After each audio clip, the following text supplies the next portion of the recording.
আসসালামু আলাইকুম সম্মানিত চাকরি প্রত্যাশী বন্ধুরা, কেমন আছেন? আশা করি ভালো আছেন। আমি আপনাদের দোয়ায় ভালো আছি। বন্ধুরা, গ্রাম বিকাশ কেন্দ্র এনজিও থেকে একটি নিয়োগ বিজ্ঞপ্তি প্রকাশিত হয়েছে। এখানে আপনারা বাংলাদেশের সকল জেলার স্থায়ী নাগরিকগণ, নারী ও পুরুষ যোগ্যতা অনুযায়ী এখানে আবেদন করতে পারিবেন। সো আবেদন শুরু কবে এবং শেষ কবে, কী পদে লোক নিয়োগ করা হবে, সব কিছু আমি এই ভিডিওতে আলোচনা করব। তো বন্ধুরা, আপনি যদি আমার চ্যানেলে নতুন হয়ে থাকেন তাহলে আমার চ্যানেলটি সাবস্ক্রাইব করে দিন। আর যারা অলরেডি সাবস্ক্রাইব করেছেন তাদেরকে অসংখ্য ধন্যবাদ। তো বন্ধুরা, চলে আসি এবার মূল আলোচনায়। গণপ্রজাতন্ত্রী বাংলাদেশ সরকারের মাইক্রো ক্রেডিট রেগুলেটরি অথরিটি সনদপ্রাপ্ত বেসরকারি উন্নয়ন সংস্থা গ্রাম বিকাশ কেন্দ্র দেশের রংপুর ও রাজশাহী বিভাগের অতি দরিদ্র মানুষের সার্বিক উন্নয়নে কাজ করছে। পল্লী কর্মসহায়ক ফাউন্ডেশন PKSF এর সহায়তায় গ্রাম বিকাশ কেন্দ্র পরিচালিত হচ্ছে। মাইক্রো ফাইন্যান্স কর্মসূচির শাখা সম্প্রসারণের লক্ষ্যে নিম্নোক্ত পদসমূহের শর্ত সাপেক্ষে দরখাস্ত আহ্বান করা যাচ্ছে। তো বন্ধুরা, এখানে পদের নাম আঞ্চলিক ব্যবস্থাপক। এই পদে 2 জন লোক নিয়োগ করা হবে। শিক্ষাগত যোগ্যতা স্নাতকোত্তর ডিগ্রি। অভিজ্ঞতা ও দক্ষতা আঞ্চলিক ও জাতীয় পর্যায়ে এনজিওতে মাইক্রো ফাইন্যান্স কর্মসূচিতে কমপক্ষে 20টি শাখা পরিচালনা ও সংশ্লিষ্ট পদে কমপক্ষে 2 বছরের কাজের অভিজ্ঞতা সহ কম্পিউটারের দক্ষতা থাকতে হবে। নিজস্ব মোটরসাইকেল, ল্যাপটপ, কম্পিউটার থাকতে হবে। বয়স সর্বোচ্চ 45 বছর। বেতন 82,061 টাকা থেকে 85,938 টাকা।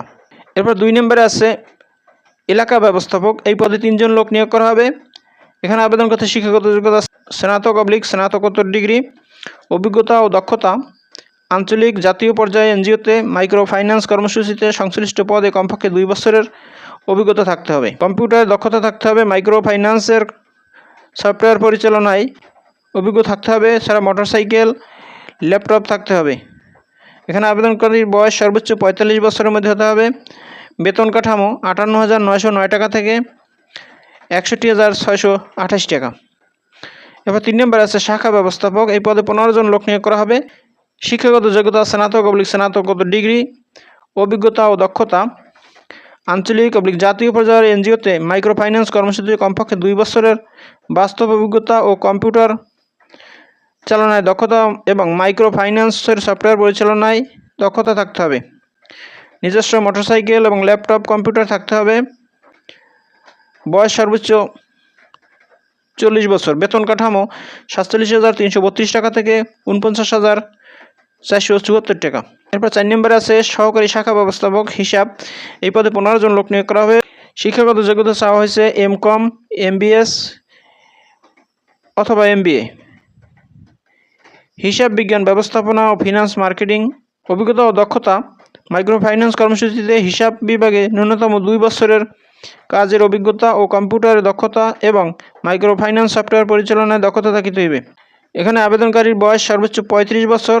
বেতন দেওয়া হবে 37,914 টাকা থেকে 38,535 টাকা। এরপর 5 নম্বরে আছে লোন অফিসার। এই পদে 30 জন লোক নিয়োগ করা হবে। এখানে শিক্ষাগত যোগ্যতা স্নাতকোত্তর ডিগ্রি। অভিজ্ঞতা ও যোগ্যতা সম্পন্ন প্রার্থীদের ক্ষেত্রে শিক্ষাগত যোগ্যতা শিথিলযোগ্য। এখানে আবেদনকারীর বয়স সর্বোচ্চ 35 বছরের মধ্যে হতে হবে। অভিজ্ঞতা ও দক্ষতা আঞ্চলিক ও জাতীয় পর্যায়ের এনজিওতে মাইক্রো ফাইন্যান্স কর্মসূচিতে সংশ্লিষ্ট পদে 2 বছরের বাস্তব অভিজ্ঞতা এবং নিজস্ব মোটরসাইকেল থাকতে হবে। বেতন দেওয়া হবে 33,440 টাকা থেকে 34,887 টাকা। সকল পদে শিক্ষানবিশকাল 3 থেকে 6 মাস এবং শিক্ষানবিশকাল উত্তীর্ণ হওয়ার পর সংস্থার নিয়ম অনুযায়ী PF, গ্র্যাচুইটি, 3টি উৎসব ভাতা, বৈশাখী ভাতা সহ ও অন্যান্য ভাতা, মোটরসাইকেল, মোবাইল, ইন্টারনেট বিল প্রদান করা হবে। এখানে আবেদনের নিয়ম ও শর্তাবলী: সম্পূর্ণ জীবন বৃত্তান্ত, সকল সনদপত্র, জন্মসনদ ও জাতীয় পরিচয়পত্রের ফটোকপি সত্যায়িত, সদ্য তোলা 3 কপি পাসপোর্ট সাইজের ছবি, নাগরিকত্বের সনদপত্র, মোবাইল ফোন নম্বর সহ আবেদনপত্র। Deputy director HR and admin, Gram Bikash Kendra, Durgapur road, Haldibari, Parbatipur, 5250, Dinajpur, Bangladesh. বরাবরে সরাসরি অথবা ডাকযোগে বা কুরিয়ারের মাধ্যমে আগামী 27/6/2025 তারিখের মধ্যে আবেদনপত্র পৌঁছাতে হবে। তো বন্ধুরা, আপনারা কীভাবে আবেদনপত্র লিখবেন সে সম্বন্ধে আমার চ্যানেলে ভিডিও দেওয়া আছে, আপনারা সেটা দেখে নিতে পারেন। তো বন্ধুরা, এই হলো গ্রাম বিকাশ কেন্দ্র থেকে প্রকাশিত নিয়োগ বিজ্ঞপ্তির বিস্তারিত। বন্ধুরা, ভিডিওটি যদি ভালো লাগে তাহলে আমার চ্যানেলটি সাবস্ক্রাইব করে দিন এবং ভিডিওটি শেয়ার দিয়ে অন্যদের দেখার সুযোগ করে দিন। তো ভালো থাকুন, সুস্থ থাকুন, আবার কথা হবে নতুন কোনো ভিডিওতে। সে পর্যন্ত শুভকামনা রইল। আসসালামু আলাইকুম।